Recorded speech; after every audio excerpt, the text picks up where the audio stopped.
Spencer, and I did personal data, the new oil. Hi, I'm Raafat. I did What Makes an Artist. So we'll throw it to you guys. If anybody has any questions for either of these filmmakers, just raise your hand and we'll get to you right away. I'll just, anybody have the first question? Yep, go ahead. Yeah, the big data movie. What of the dangers that you showed are not covered by using, say, like a browser like Firefox with advanced tracking and like an ad blocker? Does that cover basically the dangers? I wish. Yeah. I wish, unfortunately not. So there are cookies and there are tracking scripts. And from our side, which we sort of call the user side, yeah, there's steps like that that we can take. But we're kind of in a pickle because what they're moving to is server-side tracking. So that means because anytime you visit a website, it's just inherent in the activity of visiting a website. They're going to get your IP address. They're going to be able to look at different unique characteristics about your specific computer, whether it's your phone or whatever it is. And there's no way to not give them that information. Does a VPN, in addition to those two, kind of help? That only accounts for one variable, yeah, unfortunately. Right. So on the server side, they can overcome that. Now, to be fair, server-side tracking is more expensive. I'm sure the price will continue to come down, but and of course this is a very opaque thing. It's not like you know, even the Privacy Commissioner of Canada doesn't have strong enough investigation powers. So our visibility into this whole ecosystem is quite limited. But to answer your question, no, unfortunately, it's not enough. Any other questions for? Yeah, go ahead, sir. Yeah, this is a question for Spencer. Where do you think we are in Canada now in terms of getting towards any meaningful legislation? I feel like we could probably let go of the U.S. now with the tech pros in the White House. We were so close. No, no. We were so close. So the first update to our federal privacy law was Bill C-27. Sorry, yeah, C-27, and it made it. It was in Parliament. It made it past first reading, second reading, went to committee study, and it really looked like we were actually going to pass it. There was a tremendous amount of consultation on it. It wasn't perfect. You're never going to get perfect, but it was good enough to start the newest chapter. And because we're heading into a federal election and Parliament getting prorogued, it means that we have to start from the beginning, all over again. So we have quite a journey. What's holding the legislation back? Is it like lobbyists who are like pushing back because it's like probably a multi-billion-dollar industry? Like, what's pushing back here? There were a lot of criticisms. Some of them very fair and very legitimate. Yes, there are a lot of people who want an unregulated ecosystem because it allows for certain types of highly profitable activity. Buying, selling, and trading your personal data is very profitable. So yes, that's definitely part of it. Any other questions? Yeah, go ahead. The artist film? I don't know if it was said, what country did that take place? Lebanon. Oh, right, of course, yeah. It was interesting that they had a lot of, like, is there a lot, it was interesting to me that the classical sculptures were so prominent. Like, where were they displayed? They're all they have things, they have some of their studies in Europe, but mostly the ones we've seen are in Lebanon, parts in Lebanon, in different provinces, yeah. But mainly their atelier is in a province called Mount Lebanon, yeah. Go ahead. Is there natively a lot of marble. It looks like most of those statues where the stones seem to be a form of marble. They're mostly imported from Italy, the marbles, the stones, yeah. And there's a lot of that in Lebanon. They import them from Italy. It's not easy, it's expensive. imported? Yeah, they ship them, yeah. From? It takes a lot of time and a lot of money. That's why it's expensive. Oh my God. How long would they, like you never mentioned in the documentary, how long it takes them to do any of those sculptures? And which ones are like the most famous ones out of the ones you showed? I can name them because, but yeah, you're right, I didn't name them in the documentary. The process takes months to years for the small ones, the scale of 1 to 1. But the ones we've seen are a bit more, 3 to 5 years, and the big ones we've seen are way over that. Yeah, so I know them, I was a kid when they started, but yeah, there are things, the one that you first see, they started 10 years ago, but they would do other stuff and then get back to it. But the big ones take more years, yeah. What? Where are they sold? I'm sorry, I didn't hear you. Yeah, where do you sell them? I don't do them, but they, the ones you've seen are in their museum in Lebanon. But some of them were, depends who asks for them, but mostly there are like celebrities, artists, philosophers, who they make for them, so they're kind of doing them for, half of these statues are just for themselves, they do it. Do you know the family by yourself, or like, did you I travel personally there know him, from- yeah, I personally know him. And you traveled there from, I filmed it before I came to Canada, around 4 years ago, but I kept it on hold until last year. can I ask you what camera did you use? I'm using Canons. DSLR. My question was going to be the same, but I guess I'll just rephrase it. Like, you said that some of the pieces were when you were young, so have you known the family your whole life? And like, yeah. We lived in the what's your same town. It's a very inspiration? small town, Wow, yeah. cool. It's a very small town. It's kind of like it's a bottom of a mountain that people who pass by don't know it exists. So now people start going there, and that's why the government started maintaining the roads because it's generating money. But yeah, it's a very isolated town. I knew them when we were kids, and I would go to the place. It wasn't like this. It was just a small two-room house, and then they built it themselves, everything. Yeah. Yeah, I love the film. It was great. Thank you so much. Go ahead, yeah. Has Taylor Swift asked you to do a statue of If she does, I hope they refuse. Go ahead. You mentioned Pipida, and I don't know what Pipida means. Hi, Mom.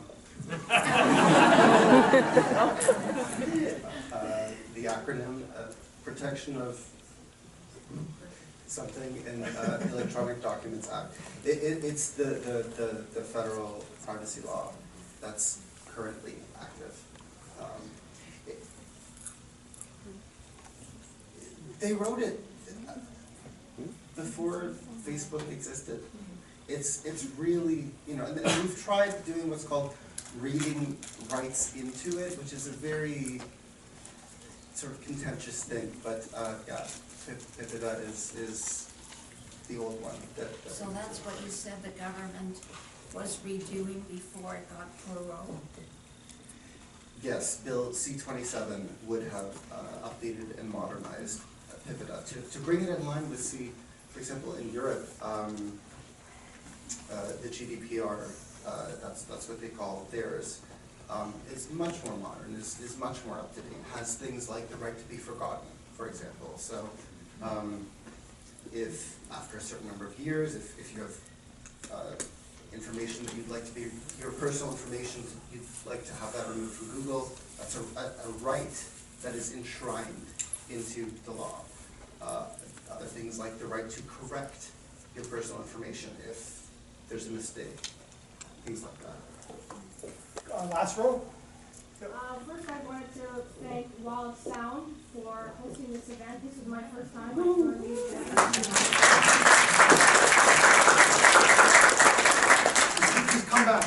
Come back. The 6 films that you chose, I think, were amazing, and each one we could definitely learn something from, especially the wildlife and taking care of the nature and animals, because humans are not the only species that are on this planet. We share this planet with many other sentient beings that we need to respect.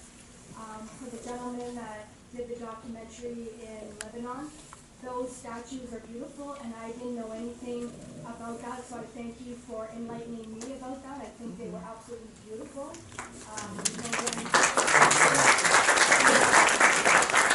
And the gentleman that did the documentary on our data, thank you for doing that, because I think a lot of people don't realize what's going on in the world right now and how critical it is that we not only protect our data, but we protect our autonomy, which is slowly being eradicated, which we've seen over the last several years.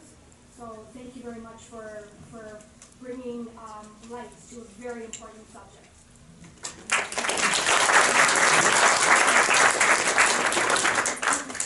So go right there. Spencer, since you mentioned GDPR, Yes. I could be wrong, but my understanding of GDPR is that companies that have any form of operations in Europe, even if they're not operating in Europe, would be subject to GDPR law and penalties as well. So the companies that are operating in Canada that are large multinational companies, does that provide us with some form of reprieve? That's part one. And part two, again, since you mentioned GDPR, so some of the dangers that you mentioned in your film, would they either be mitigated or not be issues in the European Union? Good questions.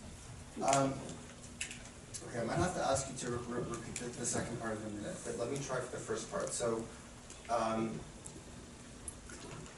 because any companies operating in Europe are subject to the GDPR, and you're saying that some of the companies that we have relationships with don't operate in Canada as well as Europe, does that mean that we can benefit from some elements of the GDPR? Is that the first part of your question?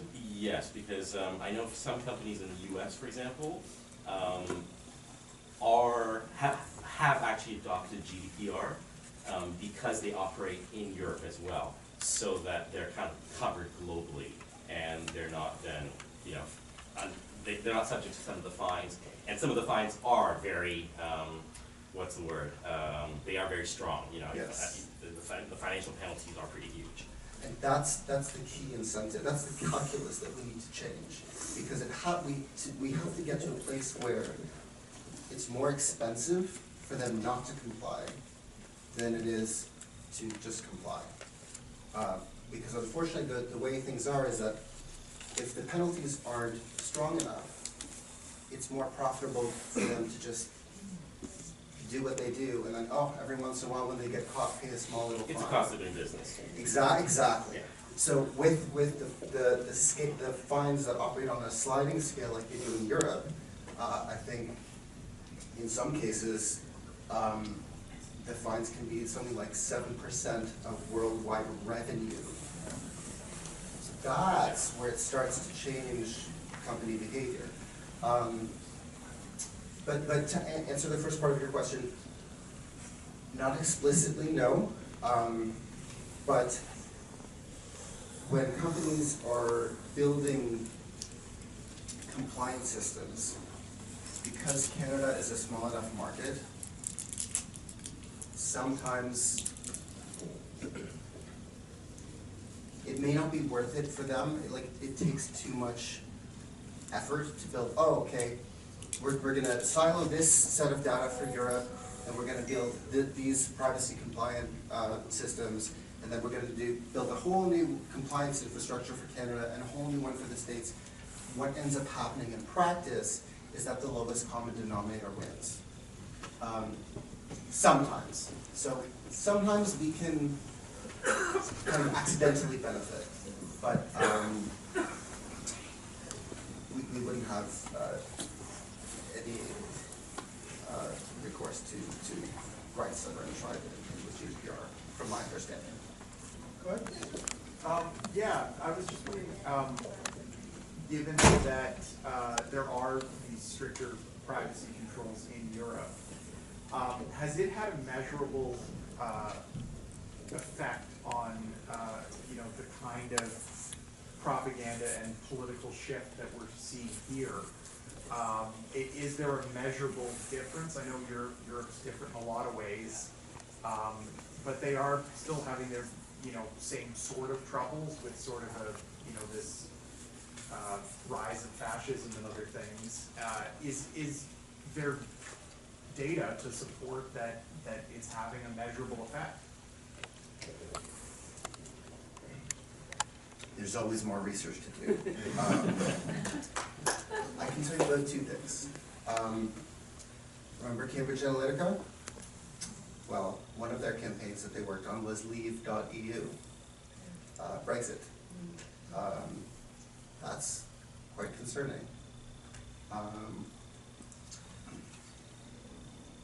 This, what you saw here was just a pilot. It was kind of part one of a whole lot of research. We didn't even touch on Russian disinformation and webs of disinformation and information warfare and really psychological and cultural warfare. We're in a really troubling new age that's really threatens to undermine fundamental principles of democracy. But that's kind of the best that I can answer your question until we know more. Answer? I have questions for both of you, actually. If the sales of data comes down, what are the implications of that context becoming more surveillance on a local level? Meaning that the data that, my personal data that's now being put out is now available to local authorities. Oh. Okay. Well, we have seen examples of a company called Clearview AI. They do facial recognition, and they did what was called web scraping. So they would scrape without your knowledge, permission, anything, people's public Facebook profiles, and to perform facial recognition on your face, add your name, and you would be put in a database. And that was used by the RCMP. There was... yeah, there are countless examples yeah. of that. Yeah. Other examples might be, I don't know offhand an example, but I could see insurance companies using your data, and if you have health conditions, then charging people a higher premium or flatly declining to cover them at all. I've seen even as recently as this summer, I was doing some work for a client. I also have a side business, and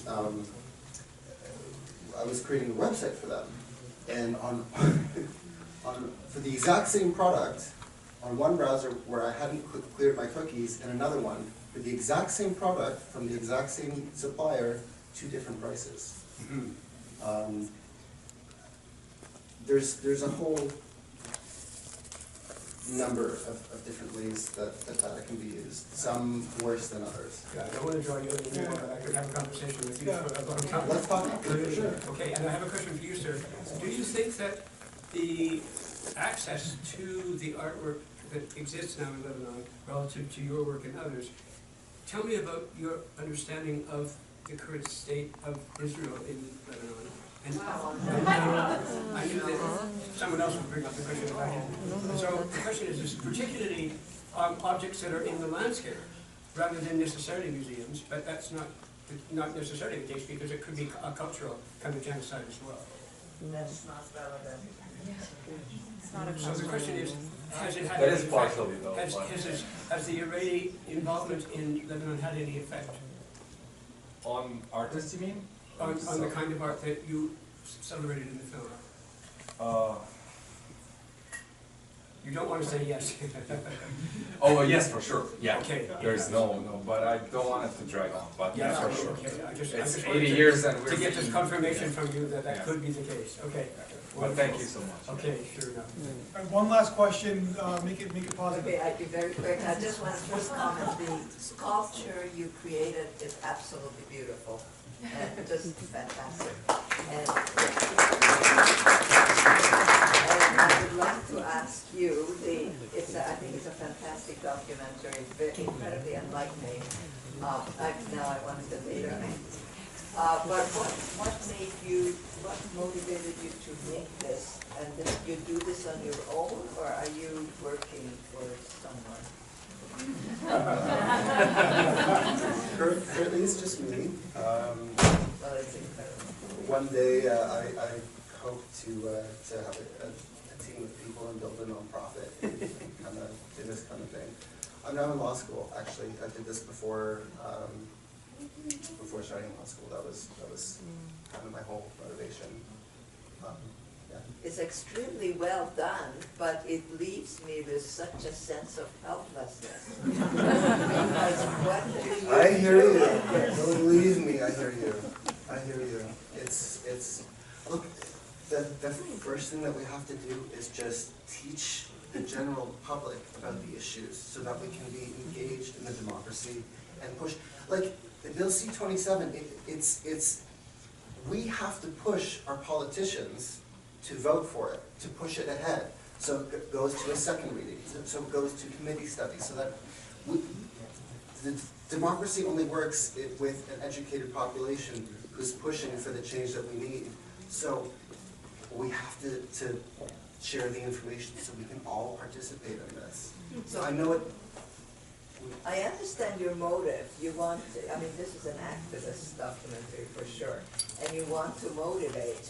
So you suggest that really the next steps are to advocate with your member of parliament, and what was the name for Bill 27? Bill C-27. And what was its name? Colloquially, it was called the Digital Charter. Okay, that's a good name. If you're interested, as you leave, I have like a big banner. If you scan the QR code, there will be a downloadable package, and I'm going to leave lots of resources because this is a longer-term fight that we have to engage in, and definitely anyone who's interested, please just